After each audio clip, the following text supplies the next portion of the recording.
You know, in your language, men are from Mars, women are from Venus. My name is Mary, and my bloodline in your language, my heritage, is considered royal, as we can trace our ancestry back to the great King David. And yes, just to be 100% transparent, the wonderful man who became my husband, Joseph, he too is of royal blood. In fact, the same bloodline. We know this because because of some of our Syrian Coptic brothers and sisters have maintained the record of our royal family.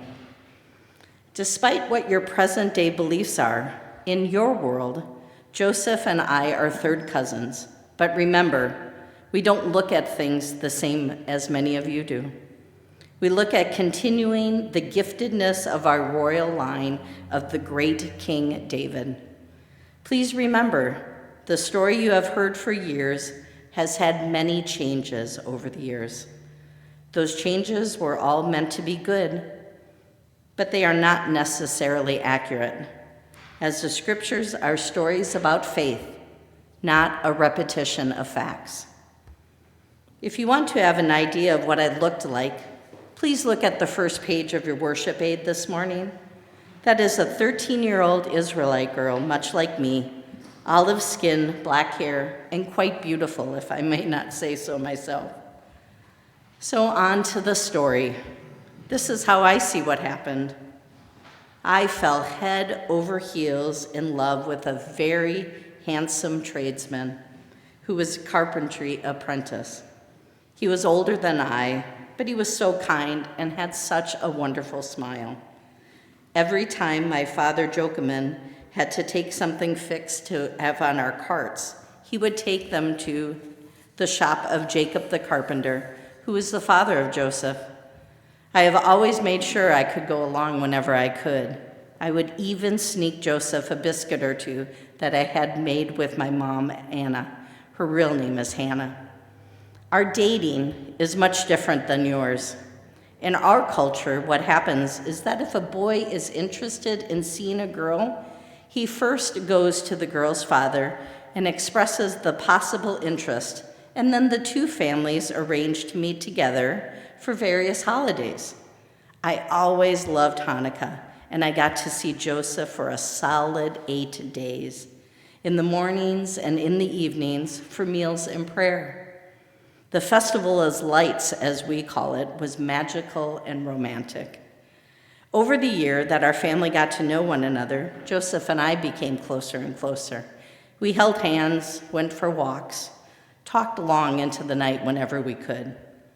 Eventually, Joseph got enough gumption to go to my father Jacob and ask for my hand in marriage. In our culture, we became betrothed, which means we fully intended to get married, a little similar to your engagement, but also very different. And the year prior to the actual wedding, we lived apart and our families prepared according to our traditions. My family prepares clothes, simple garments, but important ones, dishes, pots and pans, quilts, etc., and they bred and raised some sheep and goats and any other things to give us as a dowry to Joseph so that when we wed, we would have everything we needed to begin our lives together. We don't have wedding showers, but we have a wonderful year of betrothal instead. Joseph's family helped him build a home, and since his father Jacob was a carpenter extraordinaire, the home they built for us was perfect. I was so lucky my marriage was not arranged on my behalf, but rather at my request, or should I say, our request. That was not always the case for many of my friends. Our culture and traditions are so different from yours. Our new home was a combination of desert mud and wood, as were all of our homes. It had 2 levels, the upper being a big room, and then 2 other rooms. One was to be our bedroom, and the other for family guests who would come and visit. Hospitality in our culture is of the utmost importance. We welcome anyone who is a relative as if they are royalty. The lower level of our home was open on one side and enclosed on the other three. It had built-in stalls for our animals and feeding troughs and even a water trough that Joseph had made himself. The whole year of our betrothal, I was escorted by other women in our family and never allowed, to be in public or to speak alone to another male other than my immediate family and mom and dad. It wasn't weird for me, as it may sound to you, but for me, it was the norm. Other friends were doing the same thing. This is the way it was done. My parents called it tradition. One day, I was at my Aunt Elizabeth's home visiting with her, and I was walking alone in her inner garden. It was beautiful. It had olive trees, a well, mustard seed tree that got bigger and bigger every year, and a date tree, and everything was so peaceful. When all of a sudden, this man appears. Now I am scared to death. This could ruin my whole life. What is this man doing here? How did he get in? What is he doing? He must know I can't be seen with him. What will I do? How will I tell my mom and my Aunt Elizabeth? She is my favorite aunt. What will I do? Then, even though his voice was kind and reassuring, the words that flowed from his mouth were terrifying. He said, "I am Gabriel, a messenger of God." He said, "Do not be afraid." I wanted to scream. How can I not? This could end my betrothal. I was terrified. Then came words of comfort. "Mary, you have found favor with God." Okay. Deep breaths. I what? I tried to be good. I wasn't perfect, but I had tried to do what my parents had asked of me and expected, and I admit a few times I did pout and occasionally cry when I didn't get my way. But I was human after all. Do you know anybody who has ever been a young girl? Very emotional time. It wasn't easy, but this angel Gabriel continued and said, "You hold a special place in God's heart, and God has a plan." Then he says these things that only God could know. "You will conceive and bear a son, and give him the name Jesus." Now let me tell you, Joseph and I had not been together with one another yet, alone ever. So how could Gabriel know I would have a son? Now let me be very careful here so I don't ruin something that you have concluded from the scribe writings. Yes, I was a virgin when Gabriel appeared. And yes, I asked, "Gabriel, how could this be?" as I was still a young, unmarried woman. And Gabriel said, "Do not worry. The power of the Holy Spirit will overshadow you, and thus the child will be holy and called the Son of God." Now, I know many of you, or even the church for that matter, claims to have it all figured out. But I didn't, and I still don't. I don't want to ruin your faith, but I will say your language and mine are very different. Aramaic is what you would call idiomatic, meaning it has lots of meanings, whereas English is very literal, at least for the most part. So let me just say the term virgin has been the source of much debate in your faith tradition, whereas for me, it was who I was when this angel appeared to me. I know one thing that my parents taught me long ago. When angels speak, you listen. So when Gabriel spoke, I listened and I said, "I am a servant of God. Let it be done." And several months later, Joseph and I did get married. But since we were under Roman occupation, we had to leave Nazareth and go to Bethlehem for the census. And in the hustle and bustle and the marriage, we got to stay in our new home for less than a year. And when I was like 8 months pregnant, we had to leave Nazareth and all of Joseph's hard work and all that we had done to create a home. For me, traveling was tough, but the toughest was leaving our home. We were happy. We had started a wonderful life. The way from Nazareth to Bethlehem is not an easy one. It's bumpy. There's lots of hills and valleys. There is a road, but it's a scary road because many people get robbed. So we traveled in large groups of others who were of our same heritage. We were all from the line of David, remember? And we were all going back to Bethlehem for the census. At least we were all together, and there was most everyone I knew. But being 8 months pregnant and traveling was not easy, to say the least. Plus, this was my firstborn. I didn't know much about childbirth.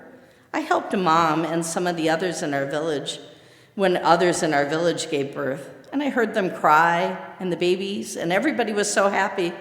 It sounded like kind of an odd experience, but I'm guessing I would figure it out.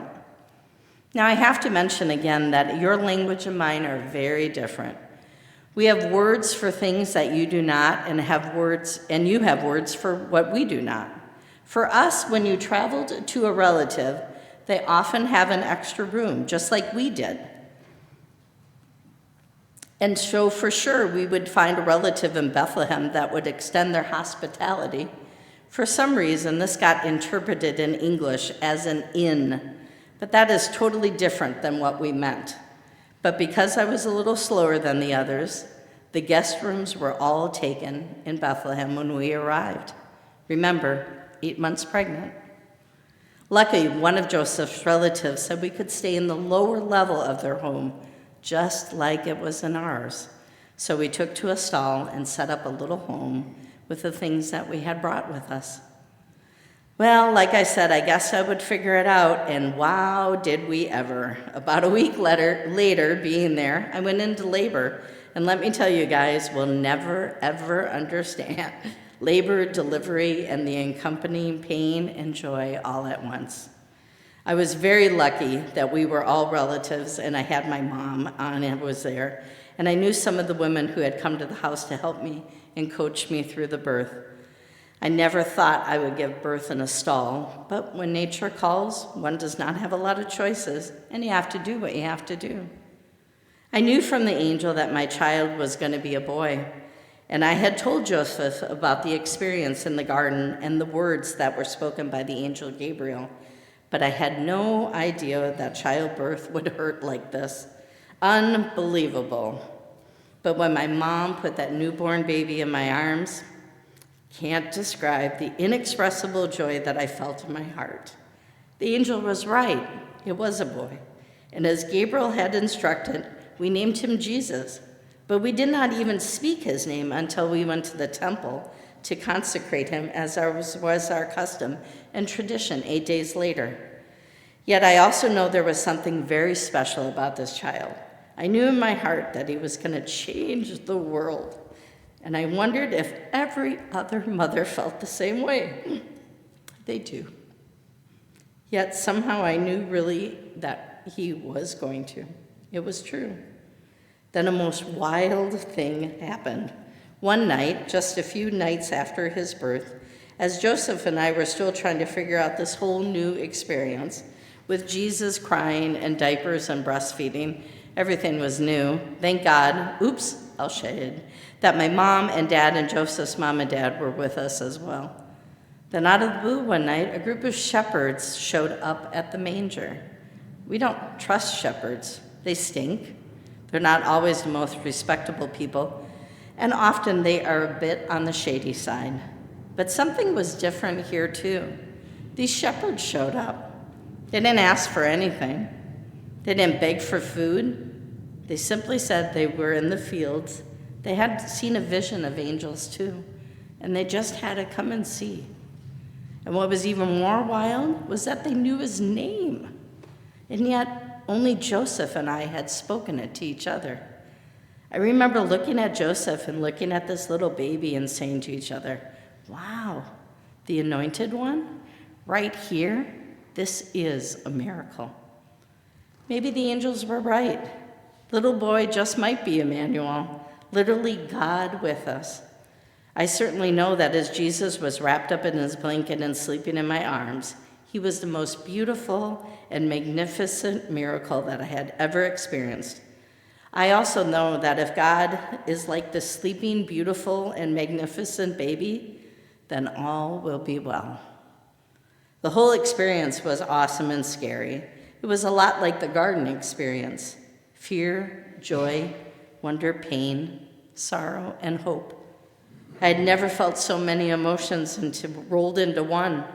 The God thing, even though we never speak God's name, it has always been a mystery, and I guess we just started the greatest mystery ever told. There's so much more, and from my perspective, it is often different from what I have learned in your language, but it is none the less magnificent and mysterious. This is hope, joy, peace, pain, agony, and triumph and defeat. But in the end, God always shows us the way forward. From my perspective, I can say this: I lived in the midst of war and occupation, as you would say today. I had to flee my home. I had to flee persecution and reside in a foreign land. I understand what it means to be fear-filled and scared and perplexed as to what to do next. Joseph and I questioned what kind of world we were bringing our child into and what it would be like for him.